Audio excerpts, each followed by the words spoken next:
All right, welcome to the Explainer.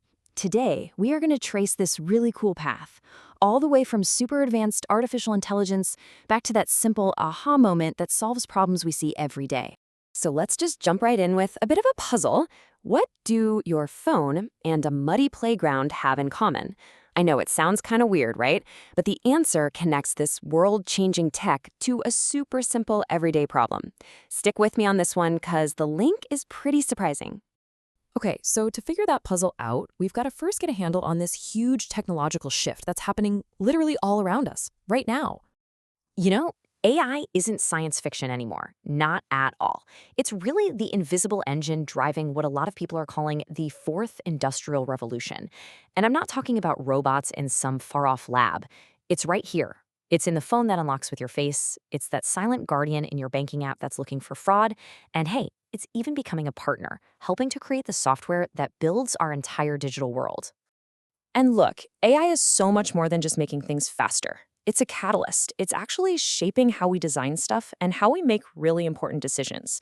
It's fundamentally changing the game for how we build solutions, not just in the digital world, but in the physical world too. Okay, so if AI is this super powerful new tool, what tells it what to do? What problems are even worth solving? Where does real, honest-to-goodness innovation actually start? It all starts with something very human: empathy. Seriously, this is the bedrock for any innovation that actually matters. It's all about slowing down, observing, and really, truly understanding the problems people are facing out there in the real world. And that's the key takeaway, right? Before we can even think about building some brilliant solution, I don't care if it's with AI or just a simple wrench, we have to see the problem first. We have to feel it, and we have to get it from the perspective of the person who's actually living with it.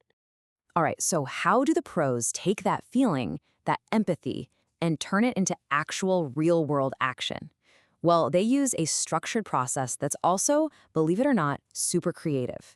So they've got this playbook called the engineering design process. Step one, we just covered that. It's all about identifying problems using empathy. But right after that, we get to jump into what I think is the most fun part. Step two. Imagine.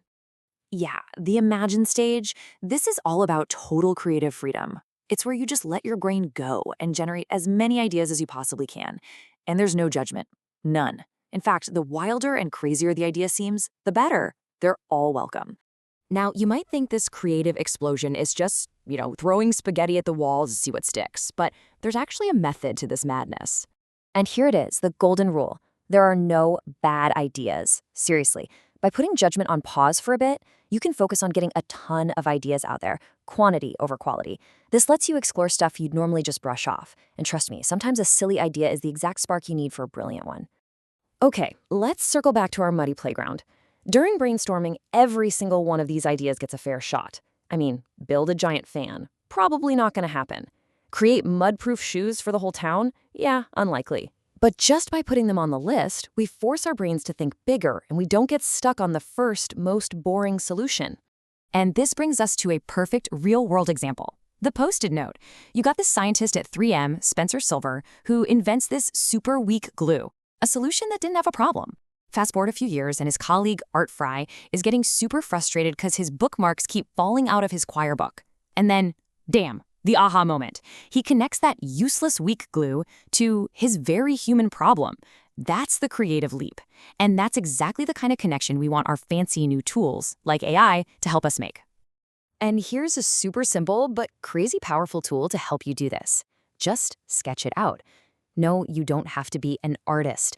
A quick, messy drawing can take an idea out of your head and make it real. It helps you see how things connect. You see the flaws. It does things a list of words just can't. Okay, so we've gone from AI labs to Post-it notes. How does all of this connect back to you? Let's tie it all together. Just take a look at this. It doesn't matter if you're a student trying to fix that muddy playground or an engineer designing the next big AI. The fundamental process, it's exactly the same.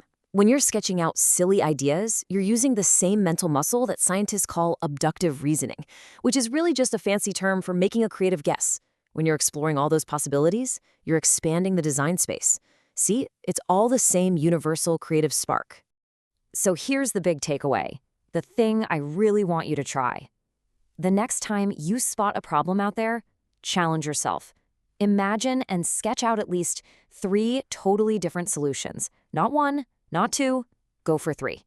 Because this is how real breakthroughs happen. You know, innovation usually isn't some single bolt of lightning from the sky. It's about being brave enough to explore every single crazy idea. Because the more ideas you have, the better your shot is at finding one that's truly brilliant. So, back to our puzzle. What do your phone and a muddy playground have in common? The answer is that universal spark of human innovation.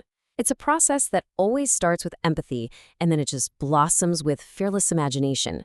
And now, that spark, well, it's in your hands. So, what problem are you going to solve?